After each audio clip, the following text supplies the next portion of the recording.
Exciting.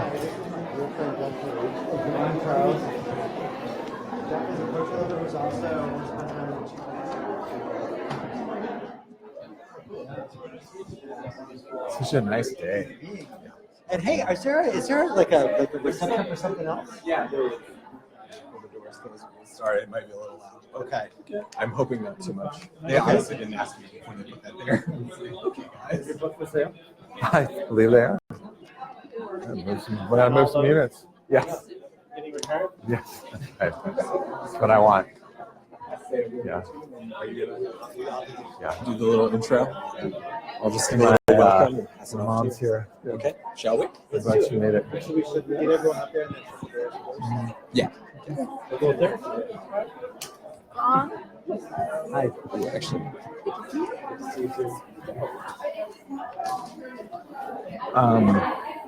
Any last words of advice? Just say whatever is fun and great. Surprises. Let yourself be surprised. Say things you wouldn't otherwise say. Okay. I'll do my best. I'll do my best. Okay. Yeah, you got water up there? Okay, good, thanks. I don't know what you're talking about. Sorry.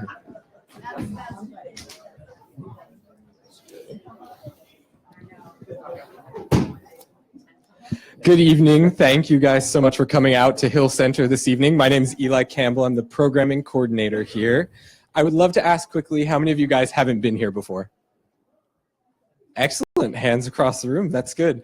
Well, we're so glad you could join us this evening, and we hope that you will do so again. We have a great venue going here with events all the time. We do this Life of a Poet series 4 times a year in conjunction with the Library of Congress, but we do a lot of other great stuff. Coming up this weekend of special interest, we have our annual Emancipation Day Forum, named after the hospital's first patient, an African-American sailor named Benjamin Drummond. So we'll have lectures going on starting tomorrow night and throughout the rest of the weekend about African-American history and struggles. So it's going to be a lot of good, sort of in-depth educational stuff this weekend if you're free to join us here. But now I will turn it over to Rob Casper to introduce our guests. Thank you, Eli. Ooh, hey, there's a new sound system. Doesn't it sound great? I'm so excited. I'm also turning off my phone, and you should too. Let me move out of the way. Hello, everyone. Thanks for coming out. We're so excited to see you here at the Hill Center. Well, we've been doing this quite a few times. This is our 17th. Very exciting. Thanks to Eli, who's manning the sound in the back, and to Charlotte and to the rest of the Hill Center staff for continuing to have us here hosting this terrific series. Of course, I want to thank the Washington Post too, and Ron Charles. Every event I try to say something new and wonderful about Ron, but I decided I was just going to say I really cannot say enough good things about Ron. You could try. So yeah, that's what you're in for tonight. The Poetry and Literature Center at the Library of Congress. We are home to the U.S. Poet Laureate. Our current Poet Laureate is Tracy K. Smith. She just got renewed for a second term. Worth checking her out. If you want to know more about the events that we do, most of which take place at the library down the street, but a few which take place here and around the country, you can go check out our website, www.loc.gov/poetry. Now I get to introduce one of my dearest and oldest friends, Matthew Zapruder. Matthew was born here, and in fact, he went to school just around the corner from my apartment. And Dawn, he went to the same high school that you teach at. So he wants to talk about some teachers you may have heard of back in those days. Our paths first crossed, though, far later when we were both graduate students at the University of Massachusetts, Amherst. Matthew was literally the first student I met at the program. The appointed greeter for incoming MFA students, he shook hands with anyone who, still slightly lost as I was, wandered into the grad student lounge. I could argue that in the years that followed, Matthew would find new and ever more powerful ways to welcome writers and readers to the art. There is his work as an editor of Verse Press Wave Books and as last year's editor of the poetry column for the New York Times Magazine, as well as his work as co-director of the Bagley Wright lecture series, which we've hosted at the library. All this work has done much to get poems and poetry criticism out into the world. Matthew has also written his own collection of poetry criticism, Why Poetry, published last year by Echo Press.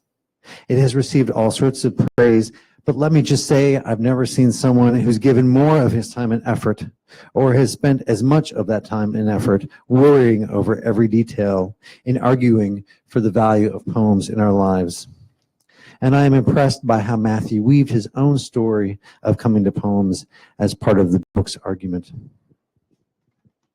Finally, and most importantly for tonight, Matthew is the author of 4 terrific poetry collections: Sun Bear, Come On All You Ghosts, The Pajamaists, and American Linden.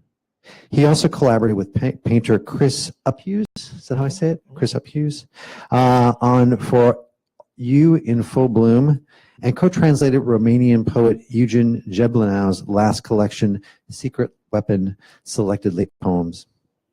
Matthew's honors include the William Carlos Williams Award from the Poetry Society of America, the May Sarton Prize from the Academy of American Arts and Letters, the Tupelo Press Editors Prize, and fellowships from the Guggenheim Foundation and the Lanham Foundation. He currently lives all the way across the country in Oakland, California, and is an associate professor at St. Mary's College. I have so many stories I could tell about Matthew, but for now, let me say something about his last book of poems, Sun Bear. I read the whole book in one fell swoop on a subway train back home to Brooklyn after a long week in DC. I've been traveling for hours and was pretty sapped, yet I'll never forget how I floated page by page and stop by stop as if in a vehicle of another kind. It was the perfect way to experience his book among a car full of traveling strangers, each easy to ignore. But Matthew's poems made me think of how connected we all can be, how much we desire a way to speak and see and know each other. It's this great empathic charge that I think makes Matthew's poems so necessary. And I can't imagine a better person for him to engage with on poems and connection, and frankly, on how to live, than our dear Ron Charles. Please join me in welcoming them both.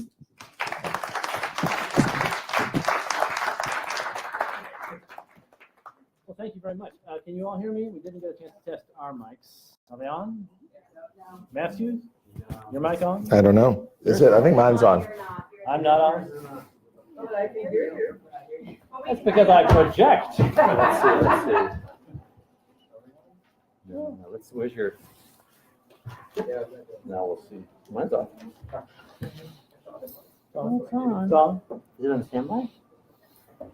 It's on mute. Is it on mute? There you go. Okay, how's that? Now you can hear me. Okay, now I will not project. Thank you so much for doing this with us. Thank you for having me. It's wonderful to meet you in person. I read your book of criticism, My Poetry, last year when Elizabeth Lund reviewed it for the Post. She loved it. And I had the pleasure of reading all your poems.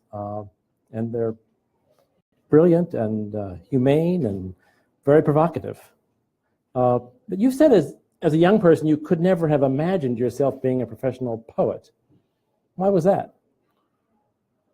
Oh, I just don't think I knew any poets, or just wasn't even my realm of possible. I mean, I think I was more interested in being a wide receiver for the Washington Redskins than a poet. So yeah, I just didn't think of that in any kind of way as being. I didn't think of writers as being really living beings. They were people who had written books, and they were either dead or functionally dead because they were away from me. And then when I got into music, that was different because I really got into music and playing music, and then got into the music scene here in DC. And then I met all kinds of people who made music and played in bands. Were you writing lyrics? I didn't really write lyrics. I'm not a very good songwriter. I play guitar. And so musicians were real people to me, but who were living and making the art now. But poets, I just don't think it just entered into my head that there was like a thing that people did. In one poem you write, I grew up a wonderful sullen boy, close enough to the Capitol building to dream of hitting it with a stick, but did not. Yeah, that sums it up. Wonder if you'd read a poem by Sure. us called "Tonight You'll Be Able." Sure. Tonight you'll be able. Can everybody hear me okay? Yeah. Tonight you'll be able. It may feel good to go wherever. Desires lead you into old, familiar, destructive awareness. Going 1,000 miles away seems to be keeping up. Unsettled and anxious signals, they're so microscope. Be a sleuth. Tiny sparkling under those around you sees you feeling and waiting. Life today is slow-moving coworkers. Respond by giving your profile a new sense of clarity and feel ready to share your outlook, even if they may not be as excited. It makes you good to spread your joy. People, it's harder to be yourself. A series of role-playing opportunities appeases, showing the authentic you won't hurt anything. Focus on your lovely find, that there are many more things. Tonight, you'll be able to talk to anyone about anything. Make all the loved ones muster up. Chat with character, keep alive the conversations. You feel you're getting something someone gives you. The key to a series of coincidences you play matchmaker to. An odd couple, the present you and the future in a big suit, a new haircut, or better than anticipated, funds. A few minor changes to June. Love partners, your lucky numbers are 4, 7, 18, 21, and 32. Ask yourself, what would I do if I knew I could not fail? It's a lovely, hopeful poem. Thanks. Do you want to know a secret about that poem, Ron? Yes, I do. I will All tell the anyone. language is from the horoscope. It's from two horoscopes in the Chicago Tribune. I was traveling, and I was sitting with my friend Joshua Beckman, and we were in a Polish kielbasa place, and we decided we were going to write a poem. And I had this newspaper, I had the Chicago Tribune, or sometimes one of the two Chicago papers in front of me, and they had two horoscopes, which struck me as very funny. That you would have two horoscopes. It seems like that creates immediate chaos. Like, why not one? It's hard enough as it is to know what to do. So I just started cutting out all the language of those things and rearranging it and made the poem out of those. So it's that's all language from horoscopes. A found poem. Yeah, well, that not really. I moved them around a lot, Right. but it's all that is. I think that's probably the only poem I've ever written like that. That's all found language like that. That's amazing. Well, now you're a poet, but you're also a critic and an editor. How did that transition come to be from music? Well, I tell the story about this in the Why Poetry book, but what happened is that I played music for a long time and was in different bands and sort of always secretly wanted to be a writer. Yes, but I hadn't really ever written anything. And I figured out, I went to graduate school for Slavic languages and literatures. I had been a Russian major in college, and then I went to UC Berkeley to get a PhD. And I knew pretty much right away that was not going to be my career path. Wasn't going to be a big success as a scholar. But I thought, well, if I want to be a writer, I should start writing. I better write. Poems. I didn't know. I just knew I needed to write. So I just sat down at a desk and basically started writing. Every day, I try to write, and I wrote poems. It was very strange. I was studying Russian poetry at the time and getting, but it was very odd. I didn't think that was necessarily what was going to happen. And I started writing poems, and then once that started to happen, then I tried to figure out what was going on, what was happening with poetry and what it all meant and everything to educate myself. You've got a poem called "This Handwriting." Mm-hmm. If you could read that. Yeah. It seems to have a lot to do This with... is very exciting, by the way, because I have no idea what he's going to ask me to read. So it's really like... well, they're all yours. So Yeah, that's true. So I have idea. I have some idea, but this handwriting. This afternoon, I heard the small voice speaking again, though no one was there. I could not hear the words, though from the helpless, complicated tone, I knew it was something like, someday you will realize you already know you must go elsewhere to be free. Maybe the white island with just a few necessary buildings you saw once from above as if you were flying. All your friends in gentle, laughing disputation are already waiting. For now, I settle for trying to picture each of their faces.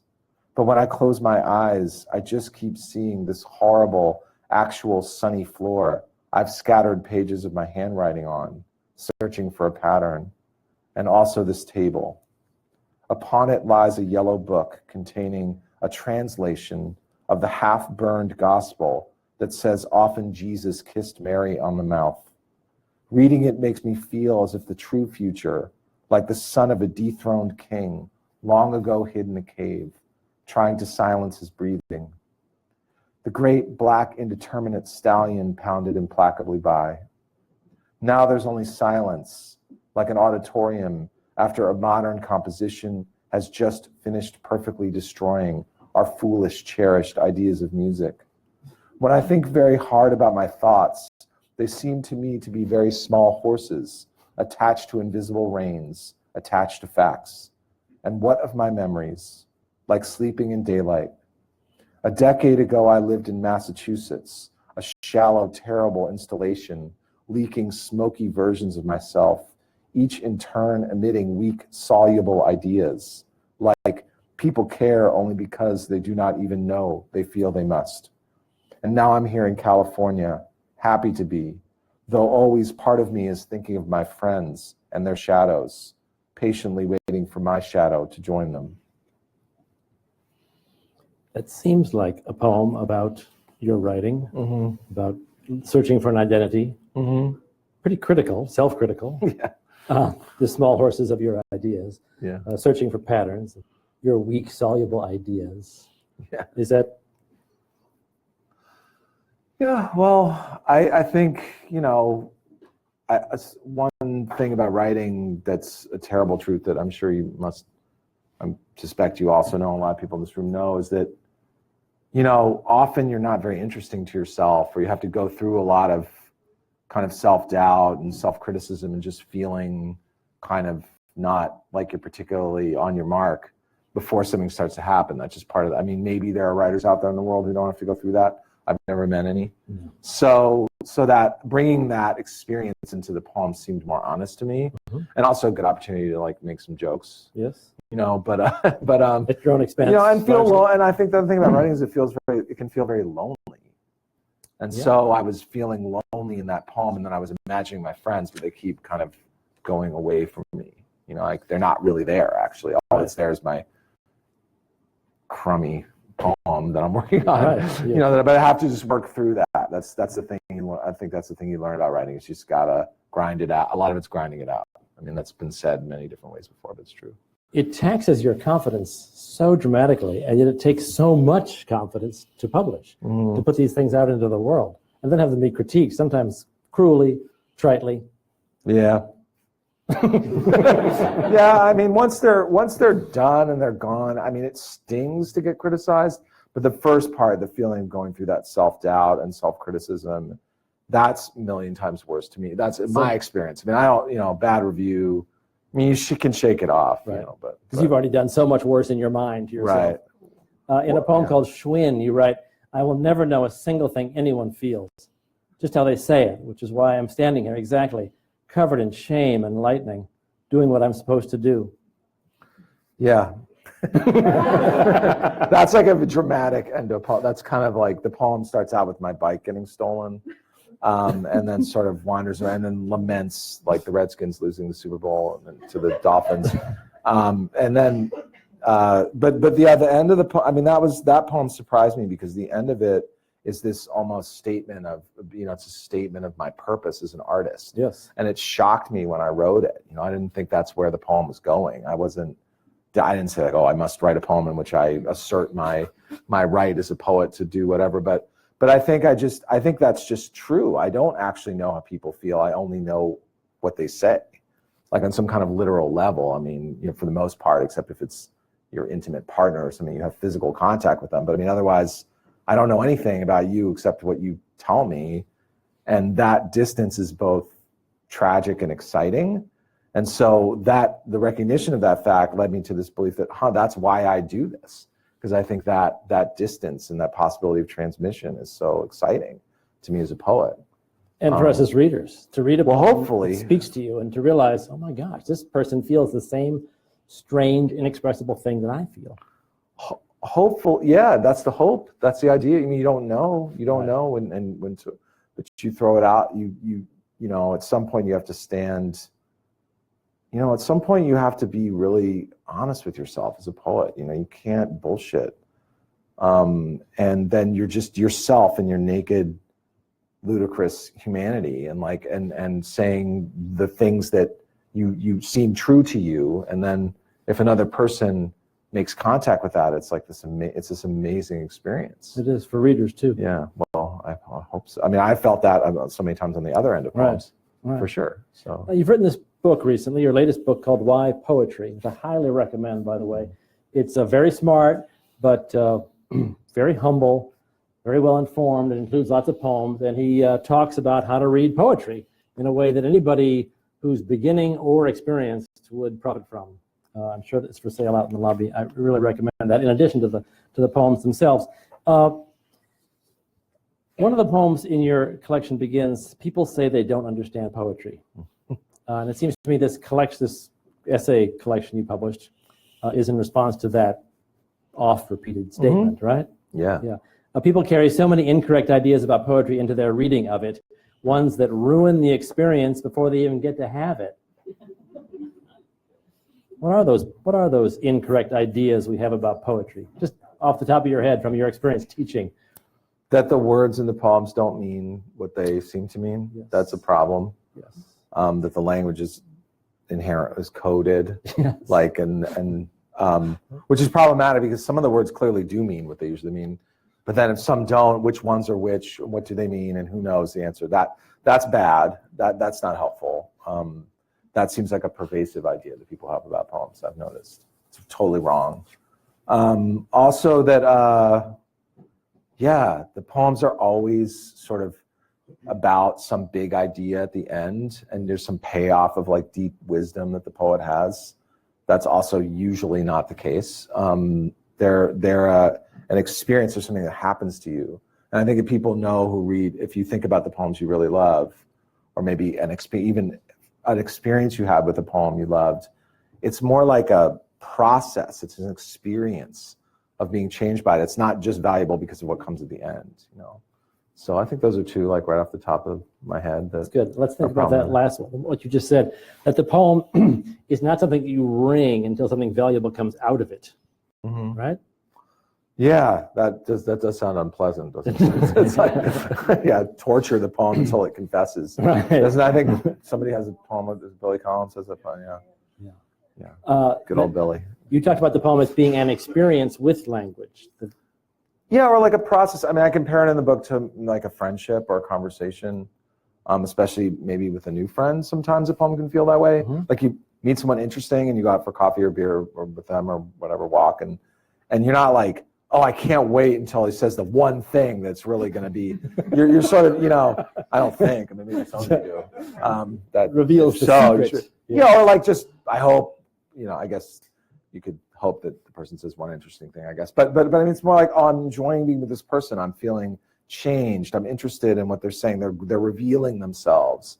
And I'm not going to sit here and say that I understand everything about them.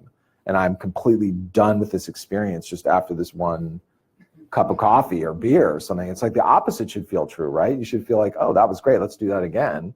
You know, and so I think poems should make you feel that way. They shouldn't be like, okay, now I know death is scary. or like, you know, being alone is a bummer. You know, thanks for the information. I mean, that's the other thing about poems is like the information in them is just so banal. You know, like when even like my favorite, you know, Ode to a Nightingale, death is scary. Like, thanks, Keats. I mean, that's not like, that's one of my favorite poems. That's not why I like that poem, because of the big reveal at the end, you know, like it's not that. I mean, and so that's why the teaching of poems is so annoying. If you look at the standardized tests, you know, where they ask you for the theme of the poem, it's the list of possibilities is usually just such a stupid list. I mean, like, that's the big message, you know? I mean, like, nature is worth preserving or something. Right. You know, I don't think I need to read a poem to know that, you know, but the feeling that nature's worth preserving, okay, that's different. Like, that's a feeling that's kind of cool. Like, if I read the poem and it makes me feel that way, okay, that's a whole different. Or if I feel like death is, brought closer to that fear of death in some kind of interesting way, I mean, that's useful, for me. What goes wrong? Because all of us begin life, I think this is largely true, reading and loving poems, right? As children, we're read, people read to us, and they're mostly poems for a couple of years, and we like them. And then it drifts away pretty fast. By high school and college, we're not reading collections of poems anymore. And most of us never go back. Why? Well, I wrote a lot about this in the book and then cut it out because I'm actually not a historian of education. I don't really know the answer. You think you know. Well, I have some ideas about it, but I don't, and I actually read a lot of textbooks. I don't know how many of you all, this book by Cleanth Brooks and Robert Penn Warren called Understanding Poetry. You're familiar with this book? It's sold like 5 million copies. It's the most popular poetry textbook. I'm sure there are people in this room who had it in high school. There's absolutely no way there isn't. But anyway, I read this book and wrote 15,000 words about the problems with it, and then realized that this was the most boring thing in the world to read. So I cut the whole thing out. And in the book, I just say these textbooks are problematic. Trust me. And so because I was, but yeah, no, I think they replicate a lot of the problems that I'm talking about there, and plus, no one likes to be. I mean, who wants to be made to feel stupid? I mean, it's that's another problem with the way poems are taught. It's like people don't get asked. There's a way to talk about them that pushes people to read more deeply and carefully. That's more respectful. And then or just like, what do we think about this?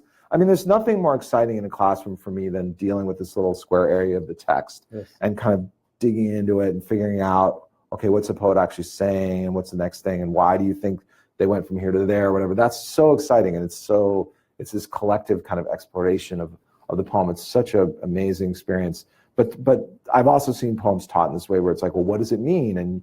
And if you don't figure out the big secret and repeat it, then you're wrong and you're made to feel stupid or whatever. And that's not a good feeling. And I think that people don't like that. So they transfer that resentment to poetry. Yes, I agree. So that's one thing that happens, but probably other things happen too. You said when you were young, you had the vague impression that poets used poetic language and techniques to express important thoughts or ideas in a more beautiful or complex or compressed way than prose.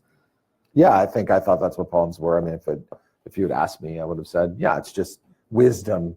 It's wisdom in pretty language, I guess, So what does poetry do better, and specifically, than other forms of literature? That's what a lot of the book tries to account for. I think one thing it does is that it takes the material of language that we're also familiar with, and it doesn't submit to any need that we usually have for language. We usually have the need for language to communicate information, like I'm doing right now, or to give us information that we really need, or to convince us of something, or to whatever. Poems I think they liberate themselves from all those obligations and explore what the material of language itself can do when it's freed from those obligations. That's if I were going to define a poem, that's what I would say. But that doesn't mean that poems don't communicate information or convince or tell stories. They do, of course. I mean, you can see that in the poems that I read. They sometimes do. Right. But it just means they only do it as long as they feel like it, and then they do something else. There's this famous, I'm sure this principle of Chekhov's gun. This idea that if in playwriting or fiction writing, like if the gun is on the wall in the first act, then it has to go off by the end of the play. Well, poets don't care about that stuff. The gun doesn't have to go off in a poem. Like, it's not that we don't live by those rules. We do what's beautiful. And if it's beautiful to mention the gun and never say anything about it again, that's what we're going to do. And if you want your plot, you can go somewhere else. In one of your poems, you write, "I'm thinking about the hidden reasons I love something small." Seems like a great line about what a poem can do. To think deeply and clearly and cleverly about something small we might not consider otherwise. In another poem, you refer to your father playing the guitar and communicating many contradictory things, which also seems like you're talking about what a poem can do. Yeah, and I mean, that poem, it's like I'm thinking about my dad and that mystery of another person that you're close to, but like suddenly you see them as if from a great distance, Mhm. like all the things you don't know about them, especially a parent. Right. You know, you have those moments where you're like, God, I don't know my parents at all. Like, I have no idea who they are. You know, they're these people who have this whole lives so that thing, and I guess maybe the contradictory nature of their feelings that might be. Why don't you read a poem called Pocket? Yeah, sure. These are all really good questions. I want to ask you questions. Might happen. Pocket. Because I wonder if a poem is like a pocket. That's what I'm going to ask you when we're done. Yeah. Well, I think that is maybe sort of the kind of, Point of the poem? not the point of the poem, but the sort of like The secret? hint. That's a secret meaning. You can pass on the test. You can get an A. Okay, pocket. I like the word pocket. It sounds a little safely dangerous, like knowing you once bought a headlamp in case the lights go out in a catastrophe. You will put it on your head and your hands will still be free. Or standing in a forest and staring at a picture in a plant book while eating scary-looking wildflowers. Saying pocket makes me feel potentially, but not yet busy. I'm getting ready to have important thoughts. I'm thinking about my pocket, which has its own particular geology. Maybe you know what I mean. I basically know what's in there and can even list the items, but also there are other bits and pieces made of stuff that might not even have a name. Only a scientist could figure it out. And why would a scientist do that? He or she should be curing brain diseases or making sure that asteroid doesn't hit us. Look out, scientists. Today, the unemployment rate is 9.4%. I have no idea what that means. I tried to think about it harder for a while, then tried standing in an actual stance of mystery and not knowing toward the world, which is my job. As is staring at the backyard and for 1 second believing I am actually rising away from myself, which is maybe what I have in common right now with you. And now I'm placing my hand on this very dusty table and brushing away the dust. And now I'm looking away and thinking for the last time about my pocket. But this time I'm thinking about its darkness, like the bottom of the sea, but without the blind fluorescent creatures floating in a circle around the black box, which along with tremendous thunder and huge shards of metal from the airplane sank down and settled here where it rests, cheerfully beeping.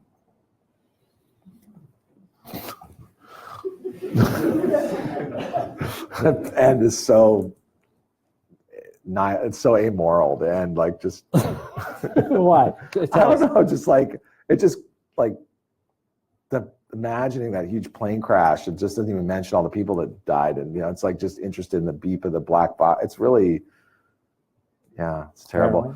Yeah, Richard Hugo is a poet who he has this great line where he says the imagination is a cynic, which I think is a great, you know, I think there's a way that, you know, the artist is like a magpie.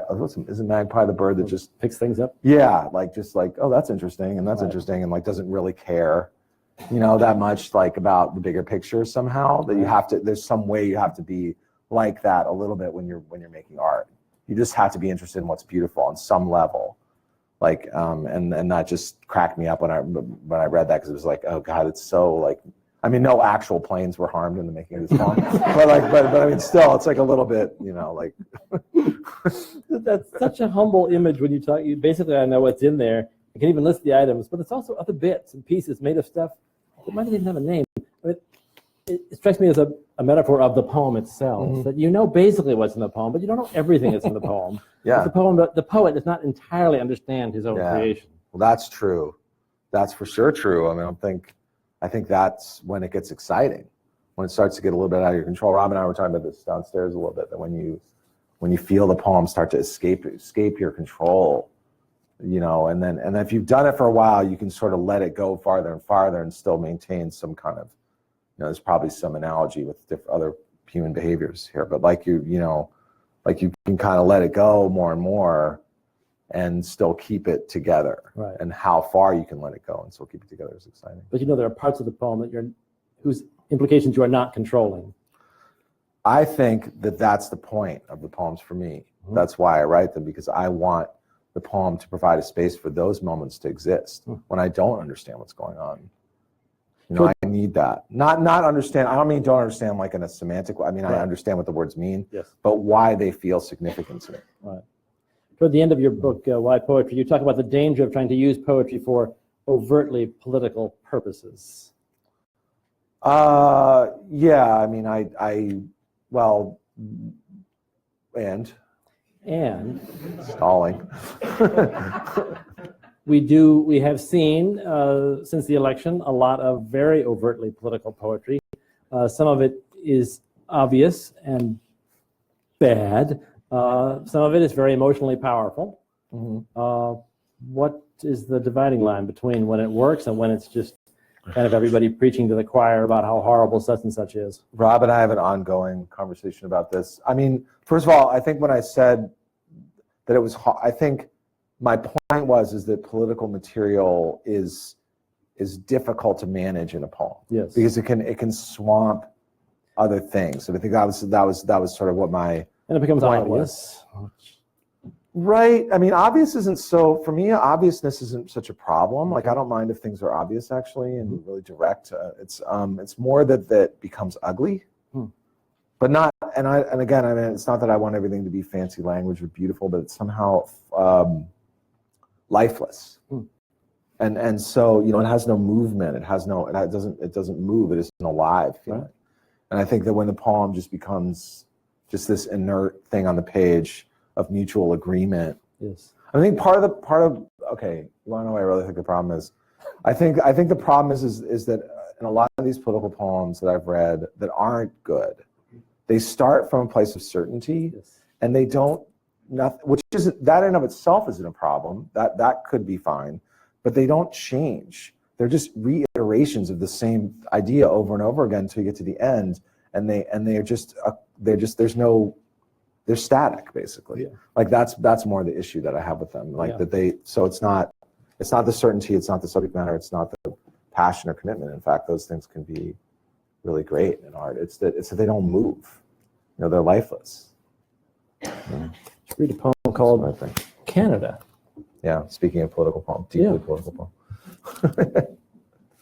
Yeah.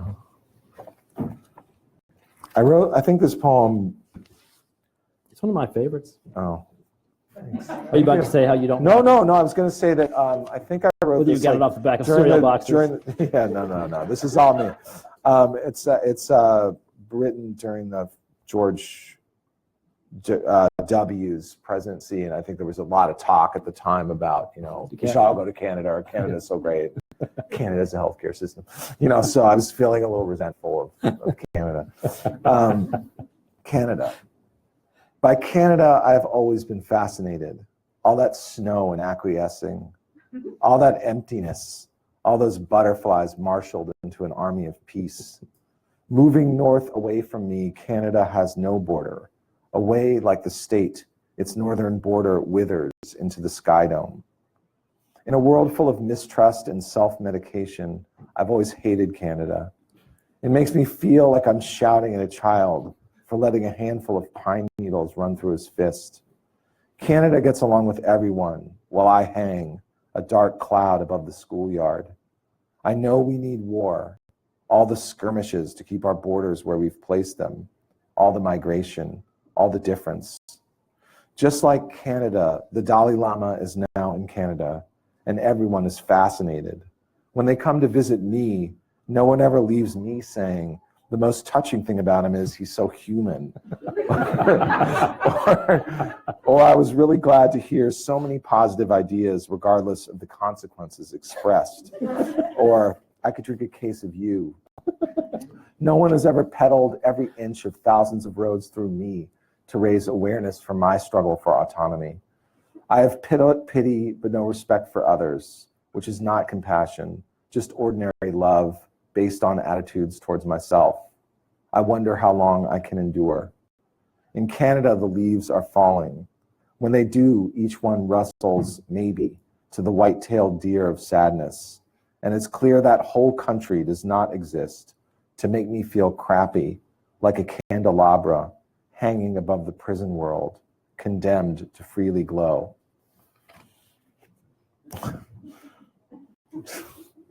The canon of anti-Canada poems is Sentiment. small. Yeah, but deeply Deeply felt. Yeah, it'd be a very small anthology of anti-Canada poems. It's a very witty poem, and it does what you were just talking about, the way it challenges certainty, disrupts our certainty, disrupts political attitudes and ideas in very complicated and Can I tell you one funny thing about witty that poem? ways. Yes. I read that poem once in Canada, and as I was leaving the room where I'd read it, I heard one person say to another, "Did he say white-tailed deer of sadness?" It's like, no, you heard wrong, completely wrong. I would never say anything like that. Well, let's stand up for just a few minutes, turn around, sit back down. All right.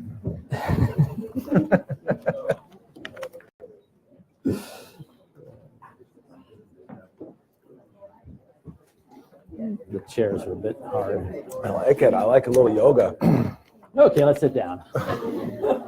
It's not really an intermission. Did you get that from your wife? I did teacher? from my Yeah, I wife, bet yes. you did. That's like She a said total teacher trick. The kids cannot sit this long. Yeah, Ron. the kids cannot sit this long. Got to stand up. That's Yeah, right. she's a Total master teacher She's trick. a master teacher. Right. At least I'm grateful he's not making you do yoga. They'll do that. Sometimes they'll do that. As far as I can tell, you're the first poetry editor, or at least, we had other poets who edited things, but the first person who actually does this professionally. And I have to say, the idea of editing a poem just sounds completely mysterious to me. I mean, I edit all day long, and I take people's reviews of books, and I, just make them smoother or clearer, or try to bring out their voice. But it seems to me that any editing you would do to a poem would be real violence to it.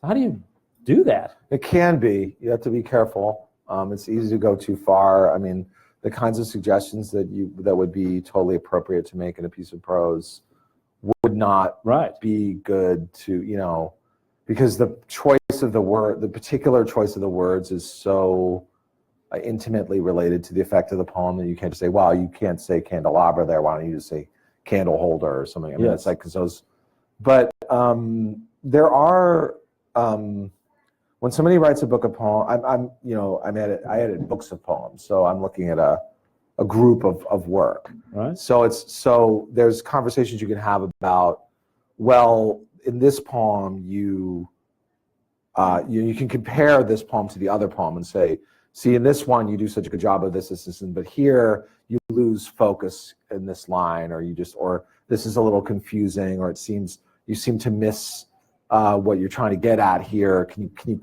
go back and clarify? Can you make it better or whatever, like that? Can people do that? Yeah, absolutely. So because what happens when you write poems is that you get lost. You don't know what you're doing anymore. And they go through so many revisions, and there's so many different things, and so you can forget that in earlier drafts it was totally obvious that you were sitting in a restaurant, but it's not obvious anymore. You forgot. So it's just, it because you're writing the poem, but you forgot to mention it. So you read the poem, and like, where is this happening? And they're like, oh, it's in a restaurant. You're like, well, you don't say that. Like, how nobody's going to know that? Oh, right. That would be, maybe I should call this in the restaurant. That would help here. Stuff like that. Yeah. So it's things like that, or also just sometimes, a lot of times poets will go on a bit long in their poems, or take a bit of a time to get started. And so you can say, it's a very annoying.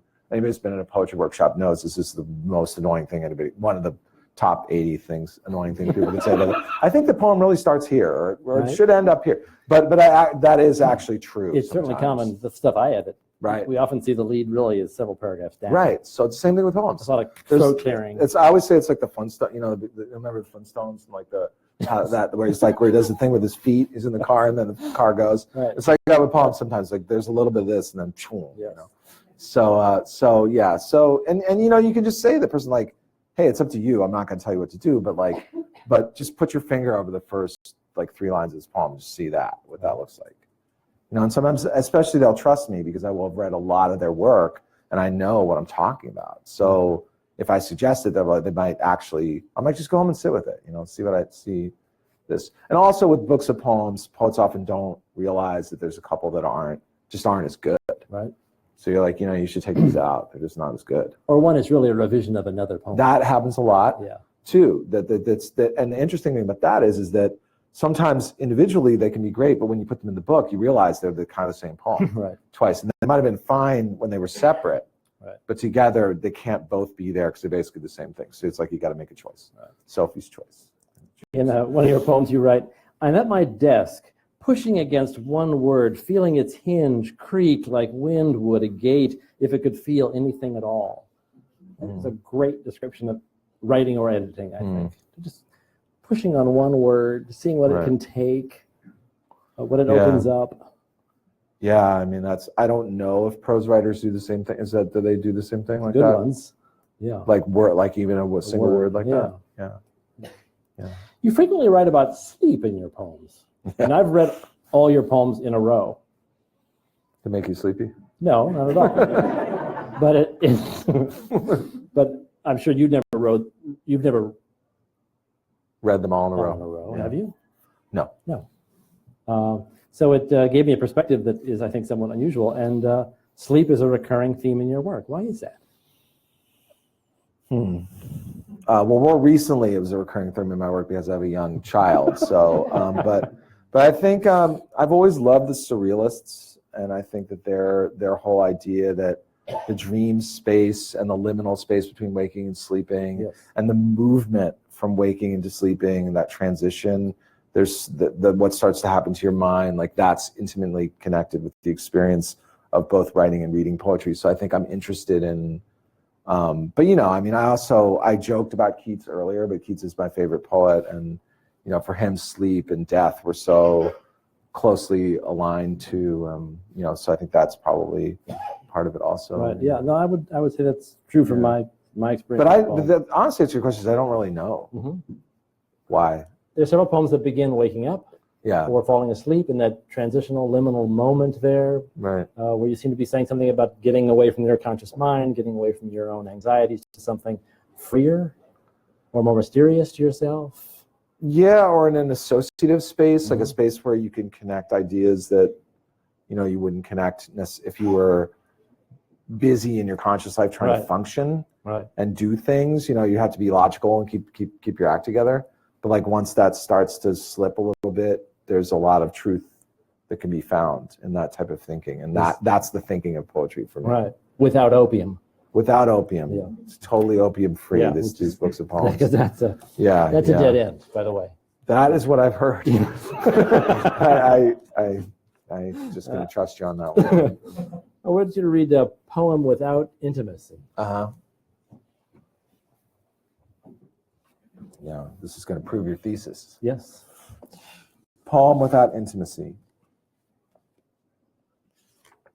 The other day I was shopping in one of those giant, incredibly brightly lit stores you can apparently see from space, wheeling a massive empty cart, thinking, this is a lot like thinking, why do I go to sleep, not having brushed my teeth, and dream of the giant failure known as high school again. On the loudspeaker was a familiar song by Quicksilver Messenger Service. There were no lyrics, but I remember it says, we are all skyscrapers under one blue rectangle that never chose us to be these sentinels who imperceptibly sway and watch people far below like tiny devices no one controls enter our various sunlit glass conversations. The world is old and full, as it always will be, of commerce and its hopeful nonprofit mitigations. Future products from the Amazon will cure ailments we have and also ones not yet invented. Looking down, I saw my cart was full of a few boxes of some cereal I do not recognize, 4 flashlights, and a pink plastic water bottle made of some kind of vegetable that will eventually, like me, into the earth harmlessly decompose. And then I passed an entire row of plastic flowers and wanted to be the sort of person who bought them all. But really, I am a runway covered in grass, and all I truly love is sleep. Yeah. I wrote that poem for Juan Felipe Herrera, the former poet laureate. The most striking strategy in your poems that I observed is this sudden shift from very ordinary details to something very profound without any warning at all. You see it in this poem all the time, moving from the things in the shopping cart to some much larger idea. How conscious is that? I think not very, but I just think that I think that's how people think in general. Mm-hmm.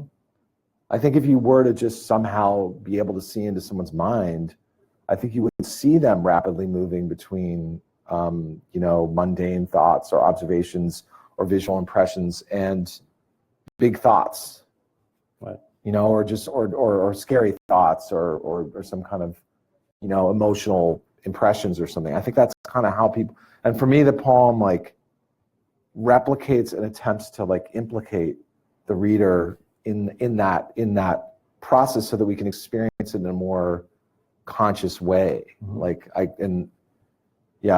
I compare it in the Why Poetry book to lucid dreaming, mm-hmm. which I've never actually been able to achieve. Apparently, there's some people who can wake up in their dream. There's probably people in this room who can do it. Can you do it? No, but I've read about it too. Yeah, you can wake up in your dream and move around and fly and everything on purpose and something. But poems are kind of like that. They're I think they can be. Right. You have a poem called White Castle where you describe thinking major feelings such as longing for purpose while eating little square hamburgers with dots in them. Yeah. Watching dragonflies mate. It's often charming and funny the way you move between those two things. Read a poem called Erstwhile Harbinger Auspices. Mm-hmm. That's the first poem in that book. Yeah. That's a tough title. Well, do you want to hear a story about this poem? Yes. Do you guys like hearing the stories, or is it recommended? Okay. Well, if you insist.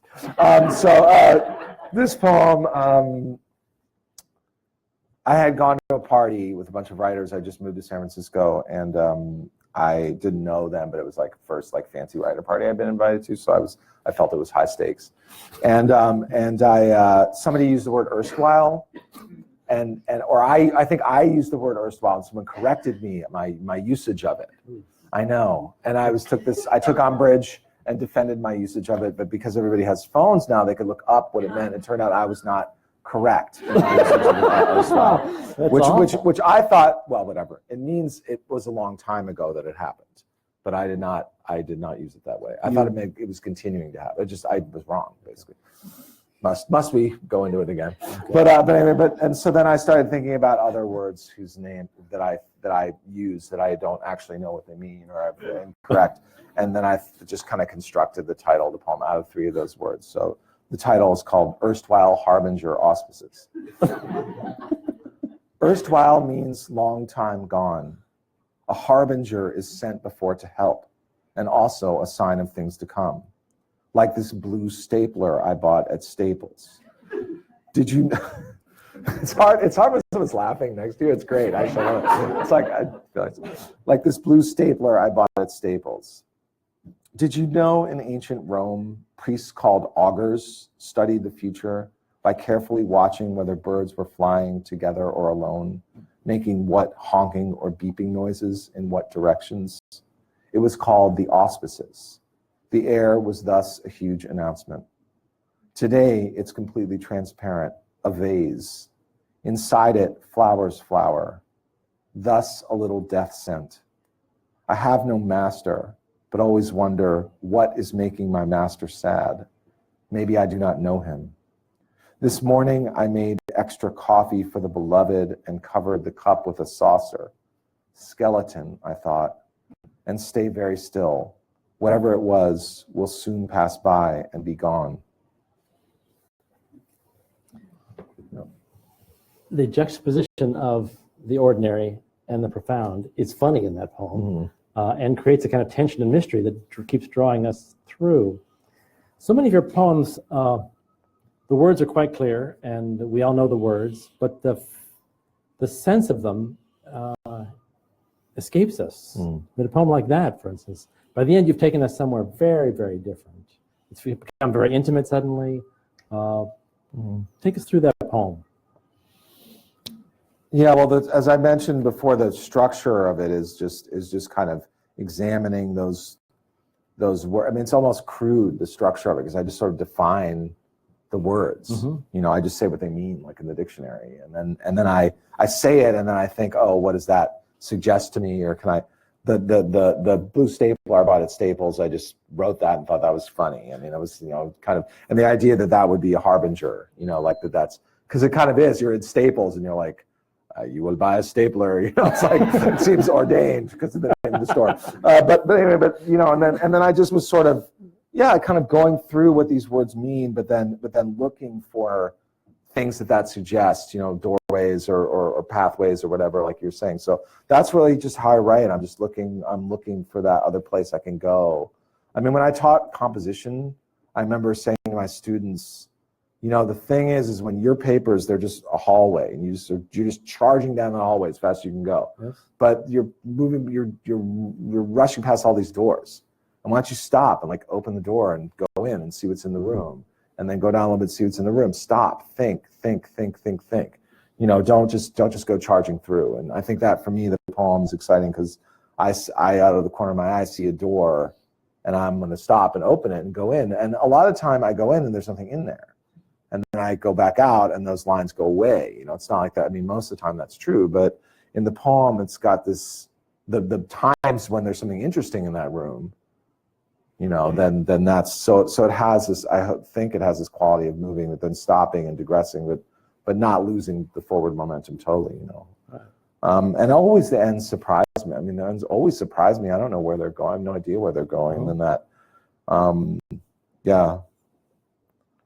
And I don't know. The word skeleton just appeared in that poem, and then I thought, oh, well, that's a strange thing to have happen, and it's a little scary. And then maybe if I just wait a little while, I won't feel scared anymore. You know, I mean, that's all. I don't know if that might be a very small thought or a big one, but yes. Or somewhere in between. Could you read the poem Prelude? Yes. That's a pretty weighty title to give a poem. Yeah.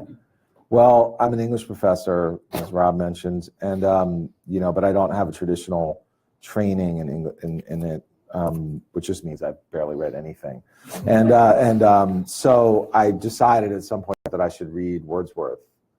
Because I'm an English professor, it seemed like probably a good idea. Yes. Yeah, and so I started reading the Prelude, which is really good, by the way. And but it's hard. It's really hard to read it. So it took. I don't know, has anybody read the Prelude in here? It's hard. You know, it's really, the language is very complicated. You got to like really grind through, or at least I did.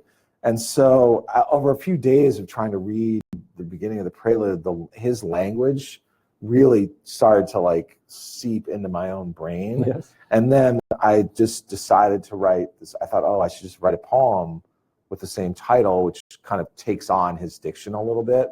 But it was almost involuntary because after reading it for a few days, I couldn't stop thinking in these Wordsworthian like sentences, which sound absurd if you don't pull them off exactly. So and the first line of this poem is an imitation of the first line of the Prelude. The first line of Wordsworth's Prelude is, "Oh, there is blessing in this gentle breeze." That's how his poem begins. So this is the Prelude. "Oh, this Diet Coke is really good. Though, come to think of it, it tastes like nothing plus the idea of chocolate. Or an acquaintance of chocolate speaking fondly of certain times it and chocolate had spoken of nothing.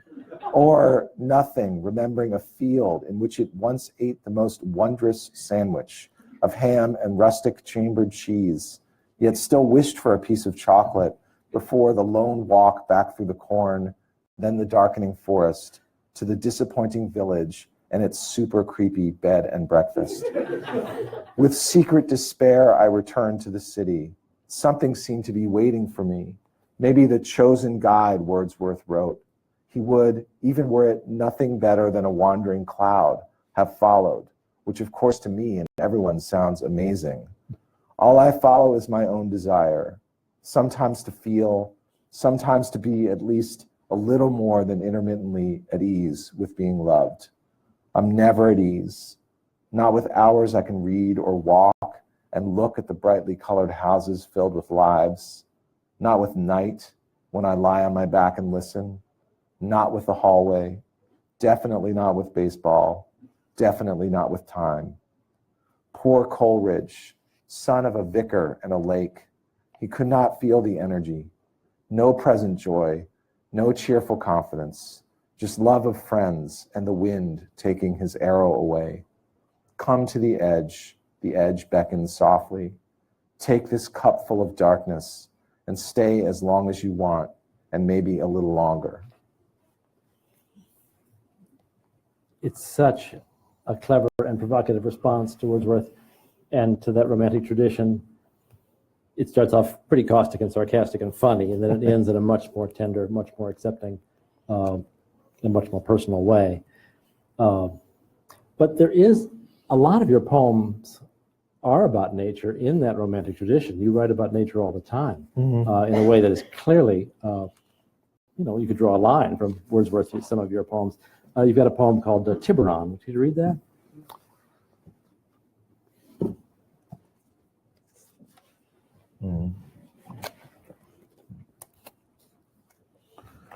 This is from my first book. Tiburon, which is the name of a town across the Golden Gate Bridge from San Francisco. How sweet to lie just once like a painter, propped at the top of that hill on my elbow, considering the conundrum of breath.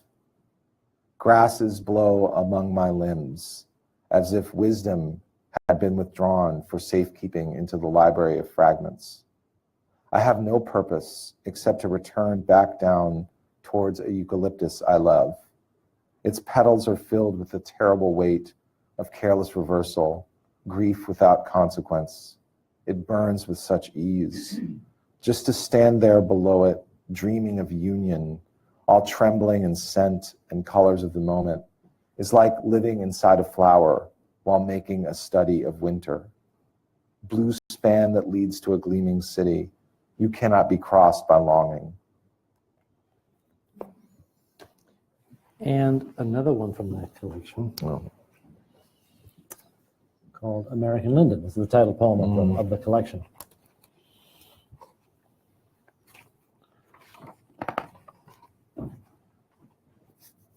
American linden, which is a kind of tree, you probably know.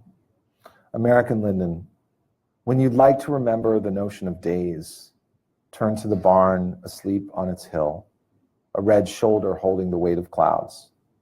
You could stand still for so many moments. So little is over and over required, letting the wind brush your crown. The lathes of tobacco swing into autumn. Swallows already discuss the winter. I know you are tired of imagination, all that clumsily grasping the sunlight. Aren't you tired of bodies too? Whenever it rains, they fall from the sky and darken your window. Clutching each other, they call out names while you sit in the circle thrown by a lamp and pretend they are leaves. The potatoes cringe and bury their heads. Do you see them? They know where to return when hoofbeats come.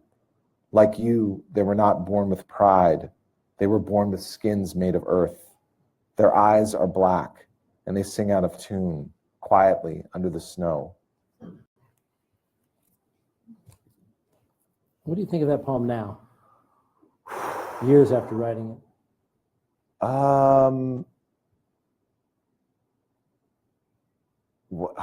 That's great. That's exactly what I was thinking when I was reading it. Like, I mean, I was a different person when I wrote that poem. This is not a poem you would write now. No, but I like it. It's because I think it's brave. I think it's like it has the bravery of a young poet, where I just say stuff and I say these big pronouncements and then I move on to the next thing, and it feels very sincere. Yes. Actually, like super sincere, which I really like. And I think it's I'm not a person who goes around liking my own poems, whatever. But I'm surprised that I liked reading that in front of other people now. Yeah, I don't know. I think it's another thing about it is that it does remind me of Eastern and Central European poets who were very influential and important to me, and the sort of animation, the way that I animate these potatoes and leaves and trees, whatever, that sort of pantheistic animating of the landscape is I think something that came to me from this this European tradition. It's more than an American one. There's no sarcasm in that poem. No. Really. Yeah. No. Yeah. Again and again, we see trees in your poems, we see bees, we see lots of birds. How does nature function in your work, do you think?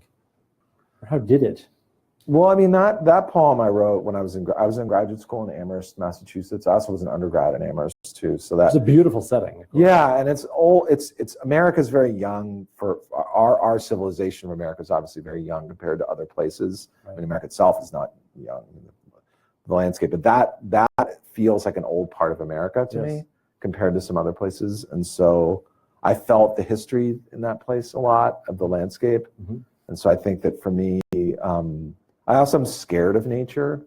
Like I get scared when I go out into the, I'm like, I don't understand what's going on a lot of the time. And I feel like I didn't grow up, camping or going for hikes and stuff like that. So for me, it's a very like weird experience to do that stuff. So, I'm very aware of like all the way that the landscape feels alive to me. Interesting.